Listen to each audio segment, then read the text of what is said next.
ዳኒና እናቱ አለሜ ተገናኙ። እናቱንና ዳኒን ያገናኛቻቸው ትሁቴ ናት። ትሁቴ ስታገናኛቸው አቶ ጊዜ ክላሳቸው ድረስ ገብቶ ደረሰባቸውና እየሰማቸው ነበረ።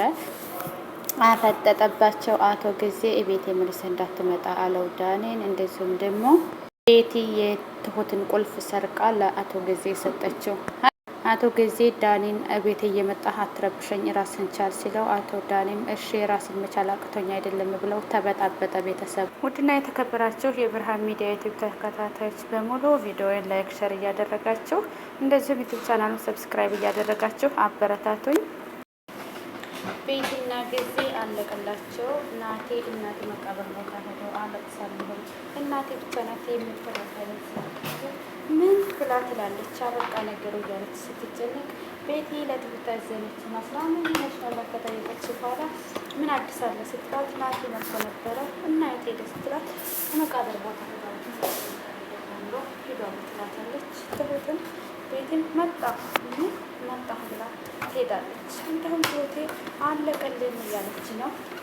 ቤትም አለቀልን ለባክህ ጊዜ ስልክ ማንሳው እያለች ለጊዜ በተደጋጋሚ ስልክ እየደወለችለት ነበር። ጊዜ መጣሁ አልቆልና እያለች ወደ ጊዜ ዘንዳ የሄደች ቤቲ እዚህ ላይ ያልቃል ማለት ነው። ድራማ ያው ቀጣዩ ነካ ላድርግላት። ትሁት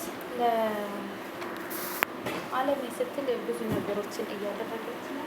ይህ ደግሞ ደከማት አለሜ እሷ እንዳደረገች ቁጥር አቶ ጊዜ እየገባ እያሰቃየች ነው። ጊዜ አለሜን ከደበደባት በኋላ ዝም በይ ድምፅ እንዳታሰሚ ብሎ ክላሷ ገብቶ ከደበደባት በኋላ አድበሽ ተቀመጭ መኖር የምትፈልጊ ከሆነ አለበለዚያ ድምፅ አወጣለሁ ብሎ ከዚህ ከፎቅ ላይ ነው የሚያረጉሽ እያለ ጊዜ አለሜን ከቀጠቀጠትና ከደበደባት በኋላ አለሜ እራሷን ስታ ስትወድቅ ይሄንን ጉድ እየሰማች ያልቻለችው ጊዜ አባባ ጋር ደውላ አባዬ እባክህን እንዳድርግ ጋር ከመቀጥቀጥና ከመደብደብ ማድናት አልቻልኩኝም።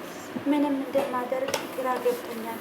እባክህን የሆነ ነገር በለኝ ስትለው አባባም ለምን ከዛ ይዘሻት አትወጪም ስባት አባዬ ወዴት ነው ይዣት የምወጣው? አንተ ዘንዳ ይዣት አልመጣ እንደምታውቀው አንተም ብዙ ጥላቶች አሉ እና ወዴት ነው ይዣት የሚሄደው ስትለው አባባም እባክሽን ወደማታገኝበት ሰው ወደሚያውቀው ቦታ ይዘሻት ሂጂ።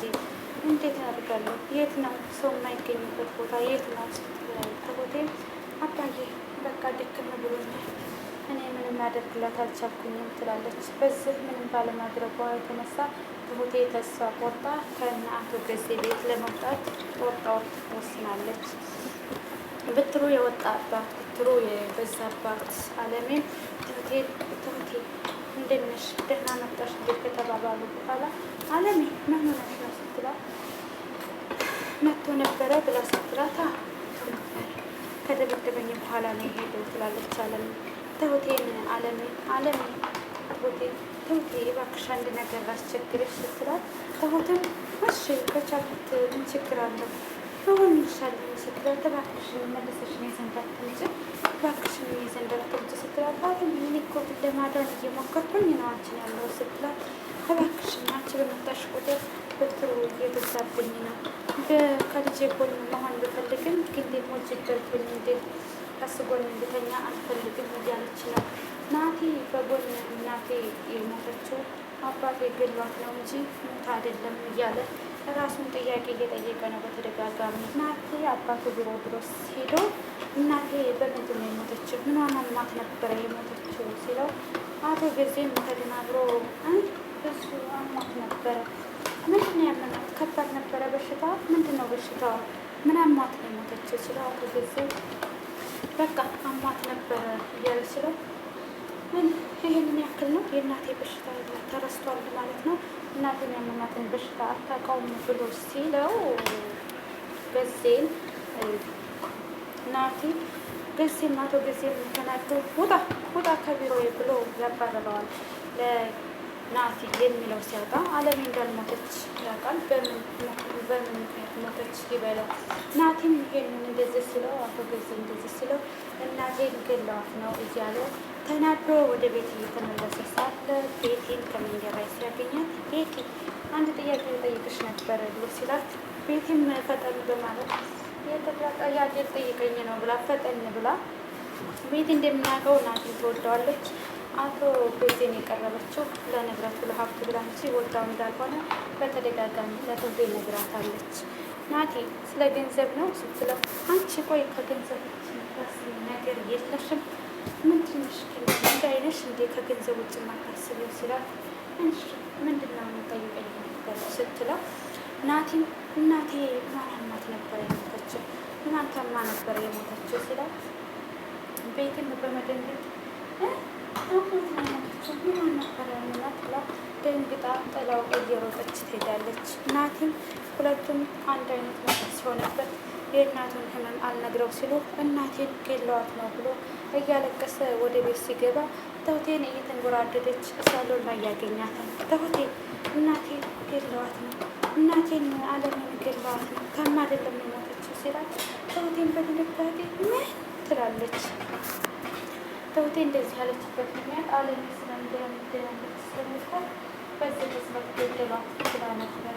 እባክሽን ተውቴ የምታየው ነገር አለ የምታየው ነገር እንዳላቃለሁ ንገሪኝ ሲላት ተውትም ለናቴ ናቴ የማውቀው ነገር አለ ግን ደግሞ እኔ ከነገርኩ ብዙ ነገሮች ይበላሻሉ ብዬ ስለምፈራ ነው የማልነግርህ የምትሰማውንና የምታየውን እመን ትለዋለች።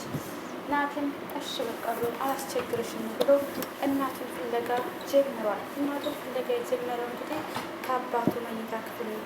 አባቱ መኝታ ክፍል እገባለሁ ብሎ ሲል ተውቴ እባክህ እናቴ አትግባ እኔንም ብዙ ነገር አታስብላት ምን አለ የአባቴ ክፍል ነው እኮ ስላት እና የአባቴ ክፍል ነው ካልክ ለምን እነሱ ሲኖሩ አትገባ እባክህን እኔ ሰራተኛ ነው እኔን ቦታ ታበላሽብኝ ትለዋለች። ተውቴም ከነ አቶ ገዜ ቤት ለመግባት ስላሰበች በስተመጨረሻም አለሜን ጋር ትሰናበታታለች። አለሜን ግራ በመጋባት ዝም ትላታለች። አለሜን ምግብ ይዛላት ከሄደች በኋላ አለሜ ስላሰቃየሽ ስላስጨነቅሽ በጣም ይቅርታ ሁልጊዜም አጸልይልሻለሁ ሁልጊዜም ዱዓ አደርግልሻለሁ አስብሻለሁ ከአሁን በኋላ ላንገናኝ እንችላለን ላትወቴ ታለቅሳለች።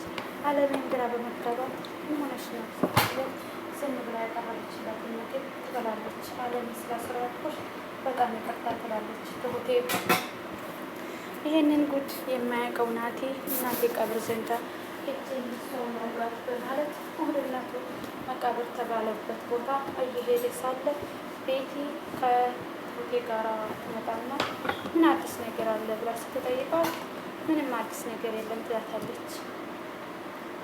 ትሁቴ ስለ አለሜ ስላለሜ መሰቃየት ስላለሜ እንደዚህ መደብደብ ባየች ስቃት ባየች ቁጥር እየተሰቀቀች ነው እና መቋቋም አልቻለችም። ከነ አቶ ገዜ ቤት ልትወጣ ያሰበችበት ዋና ምክንያቷ ትሁቴ ይሄ ነው ማለት ነው። እንግዲህ አቶ ገዜ አለሜን ሲደበድባት ማየት አልቻለችም። እንደዚሁም ደግሞ የእሷንም ሕይወት አደጋ ላይ እየጣለች ነው። እናቴን አፈቀችኝ እያለ ሲያለቅስ አቶ ገዜ ምንድን ነው የሚያስለቅስህ ምንድን ነው የሚያነፋርቅህ ሲለው እባክህን አባዬ ይቅርታ ማታ ረበሽኳችሁ አይደለ ሲለው አሁን ረብሸን ነበረ ይለዋል። ናቴም እዚህ ቤት እኮ ስመጣ ሁልጊዜ የማስታውሰው የምሰማ የእናቴን ድምፅ የማስታውሰው የእናቴን ትውስታ ስለሆነ ነው ይቅርታ ሲለው አቶ ገዜም በመቆጣት ታዲያ እዚህ ቤት ስትመጣ የእናትህ ትውስታ የምታስታውስ ከሆነ የእናትህን ድምፅ የምትሰማ ከሆነ እዚህ ቤት አትምጣ ራስን ችለህ አትኖርም እንዴ ይለዋል። ቤቴ ይሄ ቤት እኮ የኔን ቤት ነው ሲለው ናቴ እንዴ እስከ መቼ ድረስ ነው ያንተ ቤት የሚሆነው ራስን ችለህ መኖር አትችልም እንዴ ብሎ አቶ ገዜ ናቴ ላይ ሲጮህበት ናቴም በንዴት ራሴ መቻል አያቅተኝም ለራሴ ሳልሆን አልቀርም ብሎ ከቤት ተናዶ ይወጣል። ትሁቴ የጠፋባትን ቁልፍ በፍለጋ ካገኘች በኋላ ለአለሜ ምንም ላለማድረግ ስላልቻለች ከብትሩ ከአቶ ገዜ ብትር ላልናት ስላልቻልኩኝ እኔም እሷም አደጋ ላይ ከምንወርቅ ብላ ከነ አቶ ገዜ ቤት ልትወጣ ነው። ትሁቴ ከነ አቶ ገዜ ቤት መውጣት አለባት ወይንስ የለባትም? እንደዚሁም ናቲ የእናቱን መቼ ነው የሚያውቀው? አቶ ገዝና ቤቲ መቼ ነው የሚጋለጡት? ምንስ የሚያደርጉ ይመስላችኋል? እስኪ ስለ ትሁት ድራማ ሀሳብ አስተያየታችሁን ኮሜንት ላይ አስቀምጡልኝ። አባባ ለትሁቴ ያሏትን ነገር ሰምታ ትሁቴ አለሜን ይዛት ትወጣ ይሆን ከዛ ከቤት? ወይንስ ደግሞ አለሜን ትታ ራሷ ብቻ ነብሷን ይዛት ትወጣ ይሆን? ትሁቴ በጣም ትሁት ናት። እንደ ስሟ ብዙ ነገር ይገጥማታል በህይወቷ። በየገባችበት ቤት የሚያጋጥማት መጥፎ ሰዎች ነው የሚያጋጥማት።